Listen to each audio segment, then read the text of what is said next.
Sem dúvida, torcedor do Vasco, hoje é um dia especial para o clube. Esteja preparado, pois às 9h30 da noite ocorrerá o confronto entre Vasco e Ceará, válido pela 4ª rodada do Campeonato Brasileiro. Vamos abordar este duelo que é de extrema importância para o Vasco e para o técnico à frente da equipe. O assunto sobre o treinador é pertinente e uma vitória contra o Ceará hoje pode não garantir sua plena aceitação entre os torcedores, mas com certeza elevará sua autoestima. Iremos analisar isso além de outras informações, como a chegada do Vasco à cidade de Fortaleza na noite anterior. Também falaremos sobre uma declaração de um membro do Fluminense que menosprezou o Vasco em uma reunião do Conselho Deliberativo. O discurso foi lamentável e trarei a vocês essa situação que considero uma verdadeira demonstração de desrespeito. Além disso, teremos novidades sobre a saída de alguns atletas e questões que envolvem um jovem talento da equipe. Muitas atualizações serão compartilhadas e, infelizmente, precisamos falar sobre a situação envolvendo esse conselheiro do tricolor. Cada palavra dita traz consequências, especialmente quando afeta terceiros. Assim, quando um membro do Conselho Deliberativo do Fluminense menciona o Clube de Regatas Vasco da Gama, mantemos o respeito pela instituição fluminense, mesmo que isso não tenha sido recíproco em relação ao nosso Vasco. Antes de avançarmos, quero dar as boas-vindas a todos que estão aqui pela primeira vez e para aqueles que ainda não me conhecem, é um prazer. É fundamental ressaltar a importância do respeito que deve prevalecer no ambiente, especialmente por parte dos jogadores em relação ao Vasco da Gama. Agora, sem mais delongas, vamos tratar sobre o Vasco. Quero iniciar abordando a questão do mercado. Falarei inicialmente sobre o jovem atleta. Há uma grande expectativa nas próximas horas para que o Vasco oficialize a renovação contratual deste excelente jogador, uma verdadeira joia da base cruz-maltina. Ele foi responsável por um dos gols da vitória contra a equipe do Sport em nosso Caldeirão em São Januário. Neste momento temos a informação de que ele, uma das peças fundamentais na atual configuração do técnico, já tem um acordo em andamento com o Vasco. Embora ainda não assinado para estender seu contrato até o final do ano de 2026. Essa é a atualização que trago a você, torcedor vascaíno, sobre essa peça importante do Vasco da Gama, que está finalizando os últimos detalhes para elaborar e assinar um novo contrato. Atualmente, o atleta possui um vínculo contratual curto com o Vasco, que se estende apenas até o final do ano, ou seja, a partir da metade da temporada, poderá assinar um pré-contrato com qualquer outra equipe. As partes estão concluindo os últimos detalhes para a elaboração e assinatura de um novo acordo com o atleta. Neste momento, ele possui um vínculo contratual temporário com a equipe que se estende até o final do ano, o que implica que a partir do meio da temporada terá a possibilidade de firmar um pré-contrato com qualquer outra agremiação. Para evitar essa situação, a equipe está em negociações com o jogador visando a renovação do contrato. Assim, o que se pode informar é que ele está prestes a formalizar essa extensão. Este novo contrato, que claramente prolonga o vínculo até o final do ano, revela que o intuito da equipe não é manter o atleta a longo prazo, mas sim se preparar para uma futura venda. O foco, infelizmente, está na possibilidade de uma transferência para o futebol europeu, o que permitiria à equipe lucrar com a negociação e registrá-lo como a maior venda da sua história. Ainda falando sobre o mercado, é relevante mencionar outro jogador. Recebemos uma informação importante a seu respeito no último domingo. Ele faz parte do time atualmente, mas a janela de transferências internas se fechou no dia 11. A equipe conseguiu liberar alguns atletas, mas ele e um outro lateral continuam no elenco. Há indícios de que uma equipe tentou contratar esse jogador, mas por decisão pessoal, ele escolheu não deixar o clube. Na última sexta-feira, que foi o prazo final para o fechamento da janela de transferências, a equipe já havia acertado tanto o contrato quanto o salário que o atleta receberia. Mas ele decidiu não concretizar a negociação. Ele continua treinando separadamente, pois ainda alimenta o sonho de vestir a camisa do clube e deseja permanecer esperando reverter a situação atual. No entanto, Tudo depende da postura da equipe. A jogadora havia uma proposta, mas decidiu não aceitá-la. O atleta segue treinando de forma isolada, uma vez que seu sonho é vestir a camisa do Vasco da Gama. Ele quer continuar no clube e tem a intenção de mudar essa situação, mas seu futuro depende da atitude da diretoria atual, que parece inflexível em relação a ele. É fundamental ficar atento, pois ainda há janelas de transferências abertas no mercado americano. Se não me engano, a liga maior de futebol dos Estados Unidos permite contratações até o dia 23. E quem sabe Manuel Capasso não encontre uma oportunidade no futebol dos Estados Unidos, já que é difícil imaginar uma abertura no Vasco da Gama. O que você pensa sobre Manuel Capasso? Você prefere que ele permaneça ou que deixe o clube? Deixe sua opinião nos comentários. Agora vamos para o próximo tópico. Quero abordar o que aconteceu na sede das Laranjeiras. Ontem houve a reunião do Conselho Deliberativo do Fluminense. Após um longo intervalo, o clube retomou a transmissão das suas reuniões. Essa foi uma sessão prolongada e um dos temas discutidos foi a transformação em sociedade anônima do futebol. O Fluminense busca se transformar em uma SAF. Durante a assembleia, um conselheiro se manifestou e talvez tenha esquecido que a Fluminense TV estava transmitindo Pois em Dado? Momento mencionou o Vasco da Gama. Ao falar sobre uma situação problemática, ele fez uma comparação com o clube, criando um termo chamado vascaínização, sugerindo que essa vascaínização representaria uma total desordem, ou pelo menos foi assim que interpretei. Algumas pessoas acreditam que essa reunião não deveria ter acontecido, argumentando que deveria ser mantida em sigilo e levantando vários pontos. Na minha visão, a pior coisa que pode ocorrer ao Fluminense é o que chamaria de vascaínização do clube, que implica em estarmos sempre envolvidos em litígios judiciais dependendo do judiciário para resolver nossas questões. Penso que devemos discutir e buscar evitar recorrer ao judiciário, reservando isso para situações extremas, pois não faz sentido! Como vocês notaram nas declarações do conselheiro, é uma questão complexa. Em uma reunião do Conselho Deliberativo do Vasco, não vejo ninguém mencionar o Fluminense, muito menos Flamengo, ou Botafogo ainda mais, para desmerecer os concorrentes. Não compreendo por que desvalorizar o Fluminense em uma reunião de conselheiros vascaínos. Para que isso? Raciocinando em uma reunião do Conselho Deliberativo como alguém poderia desprezar o Fluminense diante de torcedores do Vasco, não consigo encontrar lógica nisso. Gostaria de entender esse raciocínio.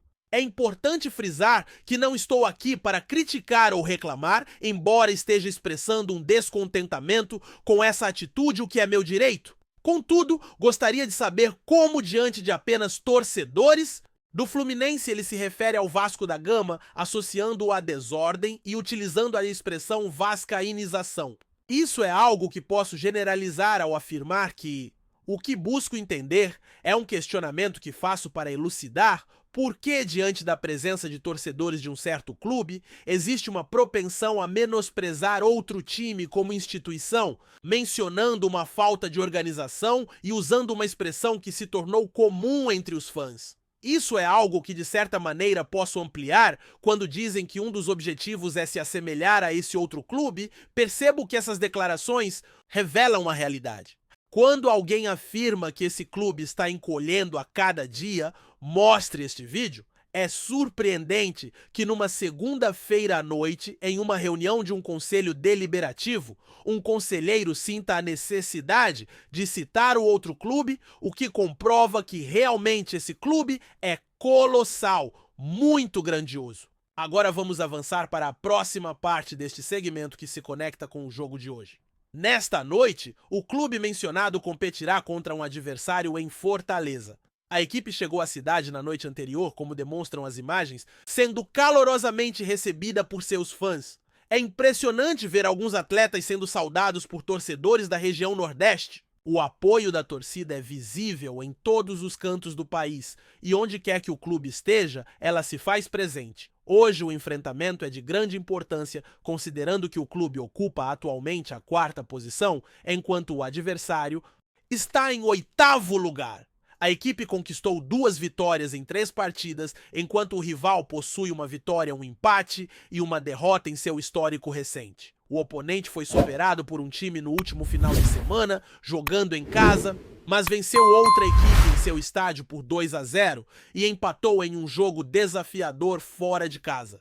Um dos atletas que os torcedores devem observar hoje é um atacante que tem se destacado balançando as redes em várias ocasiões. Para se ter uma ideia, ele marcou um gol na estreia de seu time no Campeonato Brasileiro e também foi autor de um gol em outra partida. No último final de semana, ele não conseguiu marcar, mas foi essencial ao contribuir com uma assistência. Portanto, é um jogador para se ter em mente hoje. A equipe deve entrar em campo com uma formação bastante diversificada, já que há a expectativa de que o treinador possa preservar alguns membros do elenco.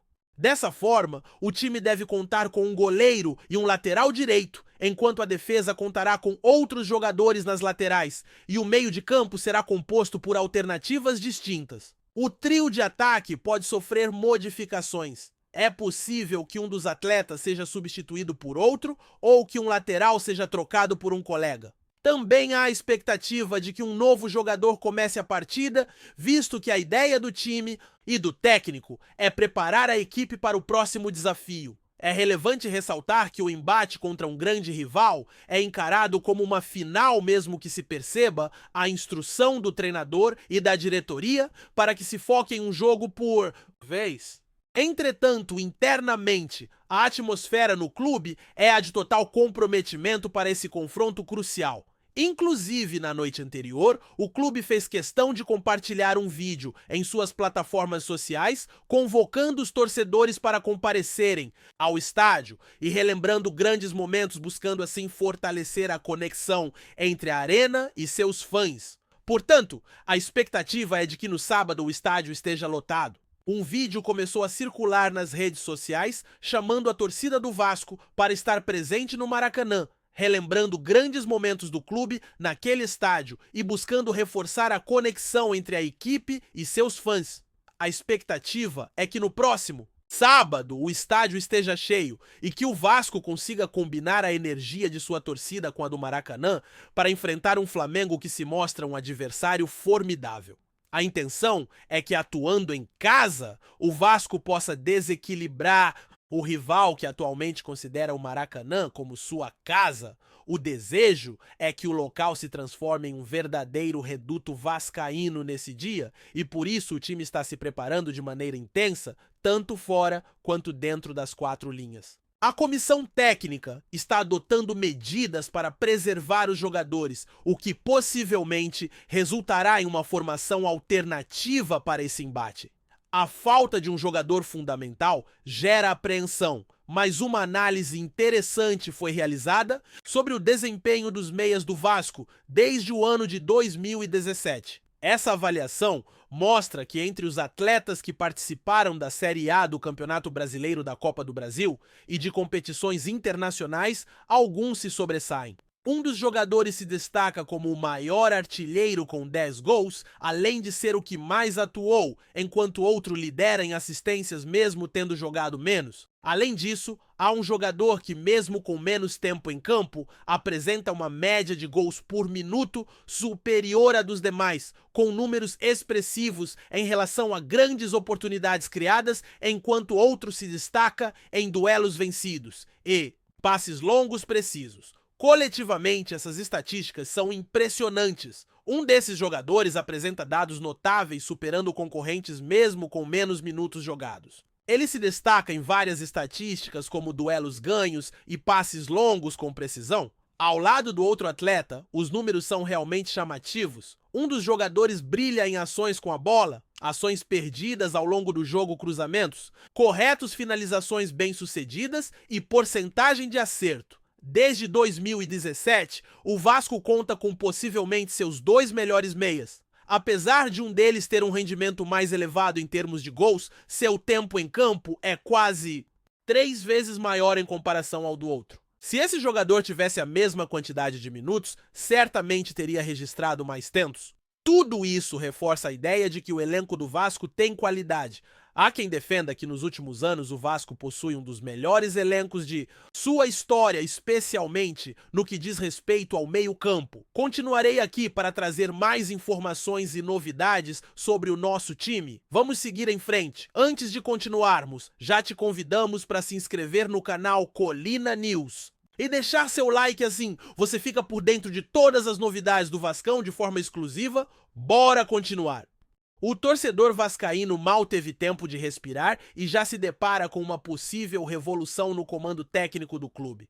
Fernando Diniz, o treinador que encantou o continente com o dinizismo, pode estar a caminho de São Januário. A notícia caiu como uma bomba nos bastidores do futebol carioca e acendeu a esperança de dias melhores para o gigante da colina. O nome de Diniz, que atualmente está livre no mercado, tem gerado grande entusiasmo entre dirigentes, torcida e imprensa, principalmente pela sua filosofia ousada e pela capacidade de transformar qualquer elenco em protagonista.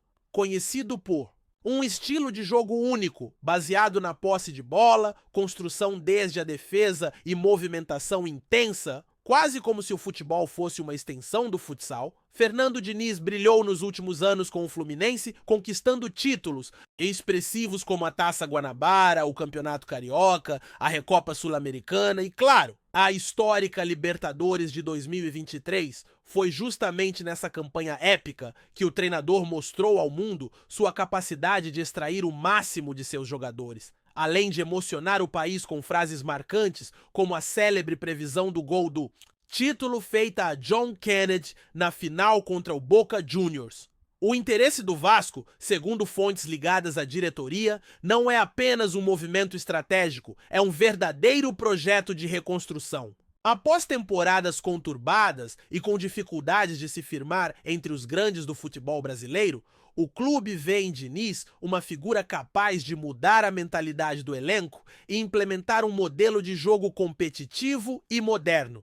A possibilidade de atrair jogadores que se encaixem no seu estilo e desenvolver talentos da base também pesa a favor do treinador, que é conhecido por dar espaço e confiança a jovens promessas. Por outro lado, o nome de Diniz não é isento de polêmicas. Apesar de sua genialidade tática e carisma à beira do campo, o treinador também coleciona passagens turbulentas, como sua saída recente do Cruzeiro, onde teve dificuldades para fazer o time render, enfrentando um desempenho modesto e pressão da torcida. Ainda assim, a diretoria vascaína acredita que, com estrutura e respaldo, ele pode reencontrar seu melhor momento, como fez no Fluminense, e guiar o clube rumo a um novo capítulo de glórias. Enquanto as conversas avançam e os bastidores fervem, a torcida já começa a imaginar São Januário respirando o dinizismo. Uma coisa é certa, o simples rumor da chegada de Fernando Diniz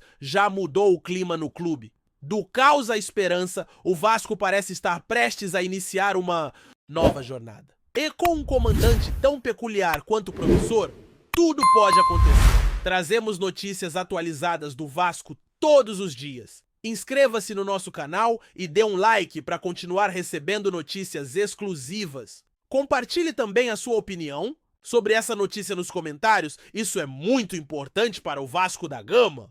Até o próximo vídeo!